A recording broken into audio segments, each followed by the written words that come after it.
Hello guys, আসসালামু আলাইকুম। Welcome to সমাজ ব্লগ। সবাই কেমন আছেন? আলহামদুলিল্লাহ, আমি অনেক ভালো আছি।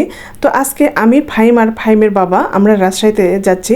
নওগাঁ থেকে রাজশাহী যাইতে সময় লাগে মাত্র 1.5 ঘন্টা।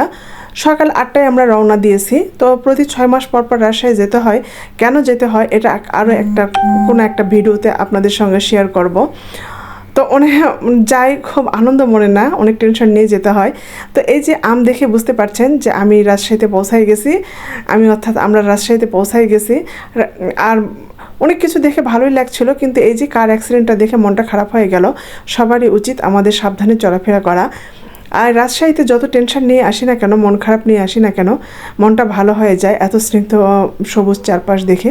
তো যে কাজের জন্য আসছিলাম সেটা করার পরে ফাহিম বলছে যে আম্মু আমি একটা সানগ্লাস কিনবো।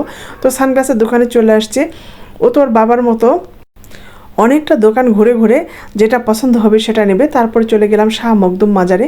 আমি যখনই রাজশাহীতে আসি প্রতিবারে শাহ মখদুম মাজারে এসে আল্লাহর নিয়ত করে 2 রাকাত নফল নামাজ পড়ি এবং এখানে বেশ কিছুটা সময় রেস্ট করে তারপরে বের হই। এত গরম ছিল রাজশাহীতে। তো এই যে বাচ্চারা সাঁতার কাটছে, যদি আমি সাঁতার পারি না, কিন্তু সাঁতার কাটা দেখতে আমার ভীষণই ভালো লাগে। তো দাঁড়িয়ে থেকে কিছুক্ষণ ওদের সাঁতার কাটা দেখলাম। তারপরে আমরা চলে গেলাম রাজশাহীতে নতুন হয়েছে রাজশাহী নব থিয়েটার। এখানে 3D মুভি এসব দেখানো হয়, আরও অনেক কিছু আছে। তো ফাহিমকে এখানে আসার মূল উদ্দেশ্য হচ্ছে ফাহিমকে একটু খুশি করানোর জন্য, ওকে দেখানোর জন্য। তো চলে আসছে এখানে। তো ফাহিমের বাবা বলছে যে আমি বাইরে থাকি, তুমি আর ফাহিম যাও। তো আমি যাচ্ছিলাম টিকিট কাটার জন্য। আর বেশ টসটসে রোদ, মানে কি আর বলবো, ভীষণই মানে গরম। তারপরও এত যে গাছ চারপাশে গ্রামের মতো, তারপরও গরম, মানে যে কিছুতেই গরমের কমতি নাই।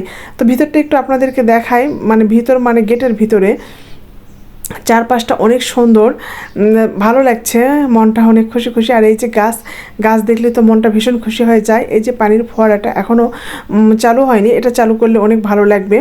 আর আছে এখানে কৃত্রিম পানির লেক, ভীষণই ভালো লাগলো। হাতে যদি কিছুটা সময় থাকতো তাহলে এখানে কিছুটা সময় বসে যেতাম, অনেকটা সুন্দর ছিল।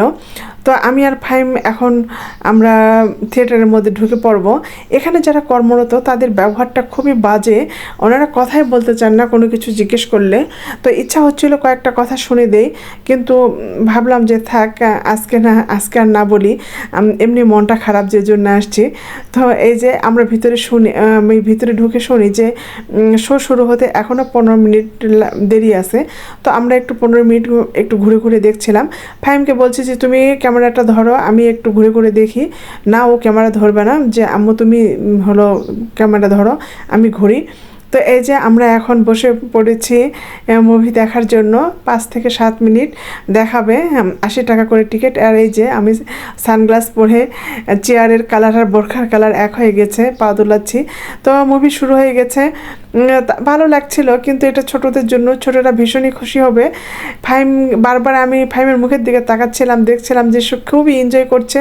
ওর এই এনজয় ভরা মুখটা দেখে মনে হলো যে এত কষ্ট করে এখানে ওকে নিয়ে আসছি, খুবই ভালো করেছি। আর সেখান থেকে বের হয় এই যে বাচ্চাদের খেলনার দোকান, খুবই ভালো লাগলো। আর মনে পড়ে গেল ছোটোবেলা এরকম দেখলে আমি বায়না করে করে মামার কাছ থেকে কিনে নিতাম, মেজো মামার কাছ থেকে। আর মামা কখনো আমার আবদার অপূর্ণ রাখতেন না, সব কিছু কিনে দিতেন। তো মনে হচ্ছিল যে বাসায় যদি কোনো বাচ্চা থাকতো কিংবা কারো যদি থাকতো পরিচিত, আমি অনেক কিছু কিনে নিয়ে যেতাম।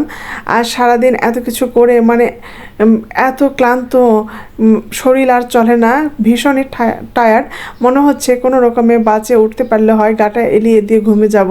তো এখন বাস ধরার জন্য চলে যাচ্ছে বাস স্ট্যান্ডে। আর এই যে মানে একটু করে না দেখালেই নয় যে এত সুন্দর বিভিন্ন ফুলের গাছে ফুল থোকায় থোকায় ধরে আছে, মানে যেদিকে তাকাবেন সেদিকে ভীষণ ভালো লাগে। আর এই যে বাসে উঠেই আমি ঘুমিয়ে পড়েছি। দেখি যে চোখ মেলে ফাহিম ভিডিও করছে, খুবই ক্লান্ত। তো ভিডিওটি কেমন লাগলো অবশ্যই জানাবেন, আর ভালো লাগলে একটি লাইক করতে ভুলবেন না।